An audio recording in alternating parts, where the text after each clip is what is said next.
tonga to amin'ny fotoana ny famezana andrayntsika ribijery ajaina amin'izao takariva izao fotoana ny fampalalam-bovo indrindra ary eto amin'ny fahita lavitra mateveko manasana ampitiavana anaraka izany hatramin'ny farany eo amin'ny sehatra ny politika avy hatrany dia amin'izao fiafaran'ny taona 724 izao dia nanao tobanezaka ny fitantanany ny firenena i Raolonarivo Solinavalona Paolo Emilio nambarany ary fa betsaka ny ezaka vitan'ny fitondrana tamin'ity taona ity fa mbola betsaka ihany koa ny manahirana ny firenena. Vola Ravoavy sy Tsira Kotoarsan. Betsaka ny ezaka vitan'ny mpitondra nandritry ny 724 saingy mbola betsaka ihany koa ny manahirana ny firenena araka ny hevitry Raolonarivo Solinavalona Paolo Emilio raha nanao tombanezaka ny fitantanana ny firenena ny tenany amin'izao ankatoko ny fiafaran'ny taona izao. Nambarany dia fanitsy fandraisana andraikitra eo amin'ny sehatra isan'ny tokony no tsy mampirindra ny fampandehanana ny fiainam-pirenena. Farana ny taona 724 ary betsaka ireo zavabita betsaka koa ireo zay manahirana mbola tsy vaovà zay mantsy ny mahity ambony tany atsika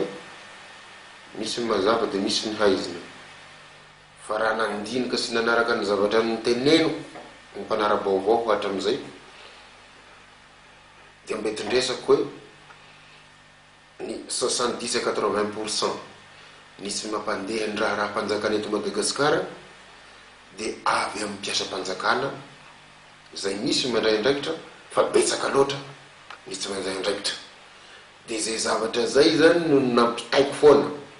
fa misy tsy mihaino zany le izy hoe aoka lahy mba samy handray ny tandrifiny satria raha samy mandray ny tandrifiny ampitiavana isika rehetra na ireo mpanao politika zany nareo olona ny tendrena any amin'ny lafitany na ireo olona mbo fidy